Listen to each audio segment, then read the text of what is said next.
What if your money problem isn't actually a money problem? What if it's a self-image problem? Because most people were never taught how to become wealthy, were they?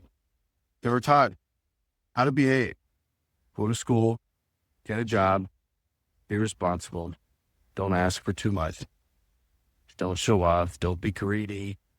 And then somehow by age 30, 40 to 50, you're supposed to wake up confident, financially secure, emotionally grounded, and ready to lead your family. But nobody taught you how to see yourself as the kind of person who could actually build wealth. And that's the part nobody talks about. And in this video, I want to show you why so many good, hardworking people stay stuck financially, not because they're lazy, not because they're stupid, but because their self-image around money was never properly built. And more importantly, I want to show you what changed mine. Because I didn't grow up thinking I was going to become an online millionaire. I was a normal kid. I read books. I played sports. I went to school. I chased girls around the playground playing piss tag. Pretty normal stuff. And then around grade 10 or 11, adults started asking you the question every young person gets asked. What do you want to be when you grow up? Choose your path. And I remember feeling split. Part of me wanted to be creative, maybe a photographer, maybe a freelancer, someone who made art, someone free. But the other part of me thought, no, be practical, become an engineer, get job security, get a real job. And looking back, the strange part is not that they asked me what I wanted to be. The strange part is what nobody asked. Nobody asked, what kind of life do you want to afford? Nobody asked, how much freedom do you want? Nobody asked, what kind of person do you want to become when money, pressure, family, and responsibility enter the picture?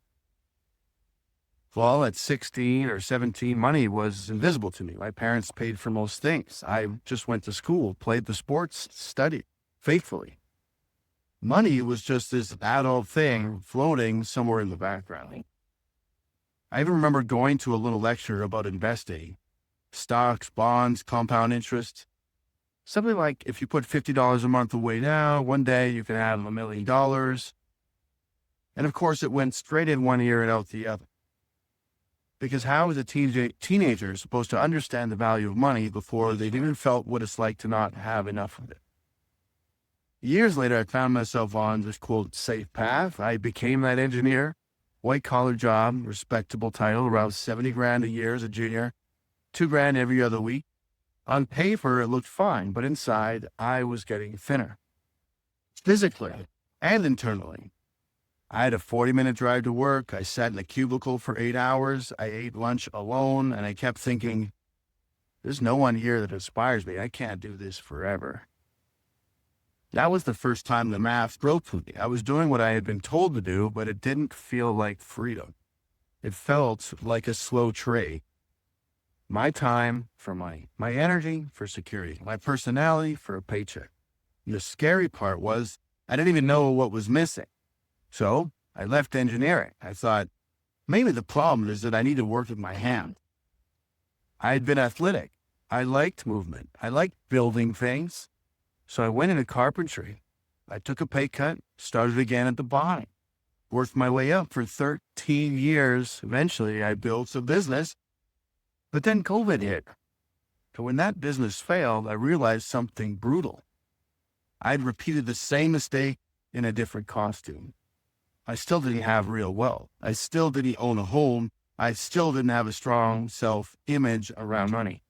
And I still didn't have a mentor who was already doing what I wanted to do.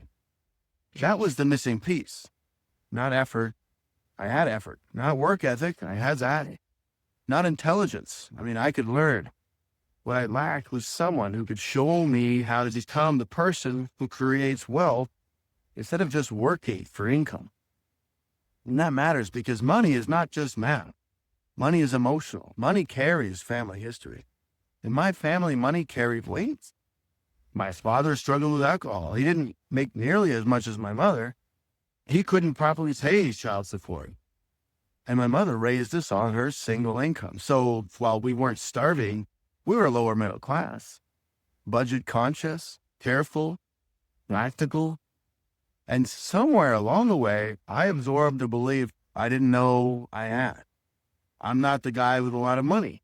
That's false. I mean, that was for other people, all right? Confident people, flashy people who knew what they were doing, not me.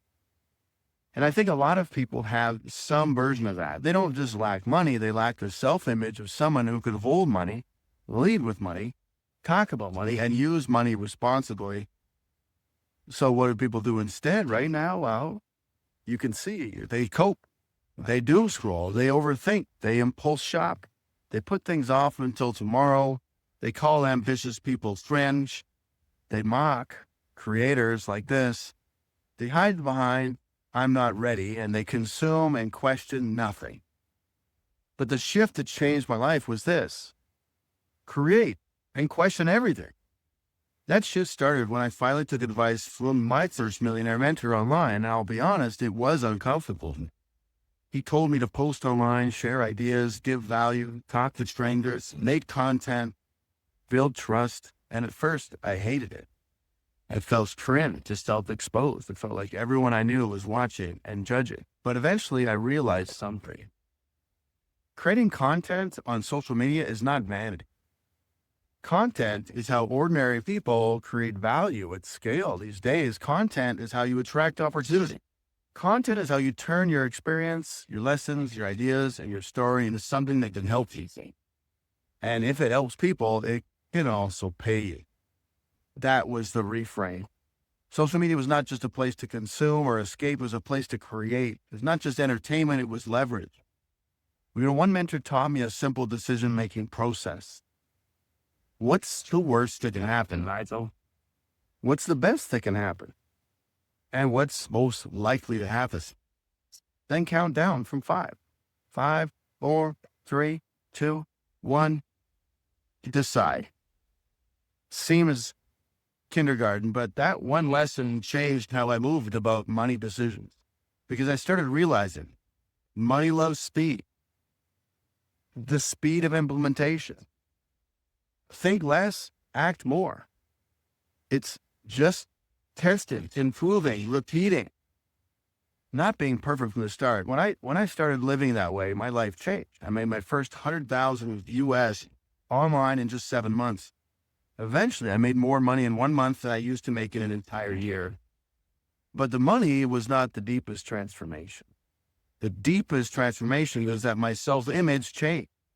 I started seeing myself as a man who could lead, a man who could provide, a man who could protect, first thing, my mother. I mean, who could build a family, a man who could look in the mirror and respect himself.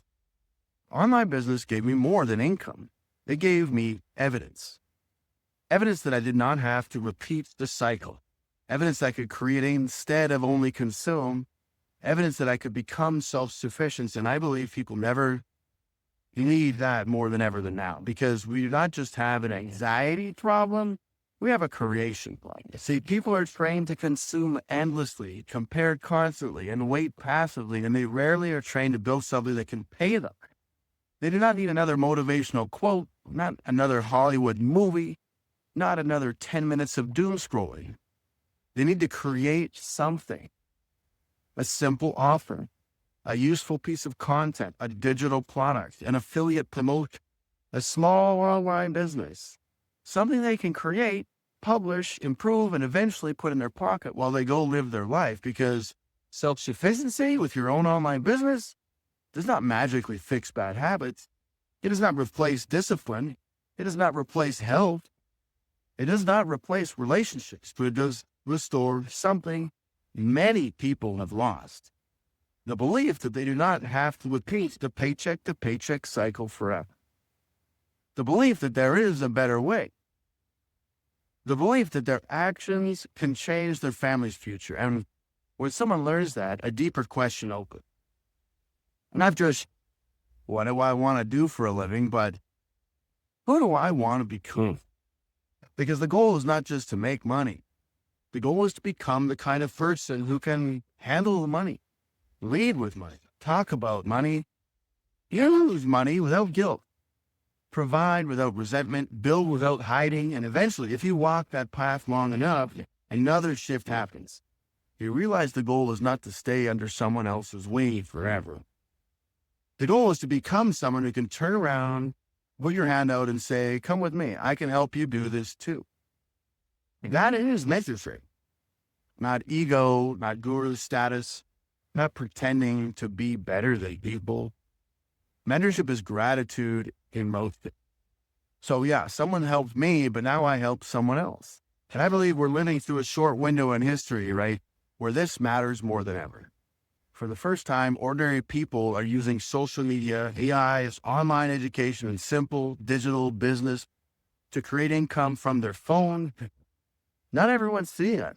Not everyone's ready. The people who feel it, they know they can make more from this than consuming, coping, and waiting, and they just need to step into it. So the question isn't, can you make money online? The deeper question is, now you're listening to this, can you become the kind of person who creates value, builds self-sufficiency, and eventually helps someone else do the same? Because wealth is not only about money, it's the self-image. It's your responsibility of becoming someone your family can count on. And maybe for some people, the first step is not another plan.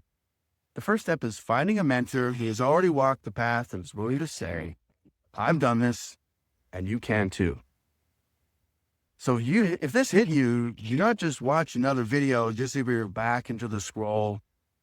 Ask yourself, where am I still consuming when I should be creating? Where am I still waiting for permission? Where am I still carrying guilt about wanting more? Because there's nothing wrong with wanting more if the reason is to become more useful, more responsible, more self-sufficient, and more capable of helping the people you love. That is not greed. That is growth. And if you're ready to learn how to build something online that can actually pay you, the next step, I say, is pretty simple. Watch the short video link below. It will show you how I help people start building online income with affiliate marketing through my mentorship in a simple path they can follow in just 90 minutes a day. It's not random or endless.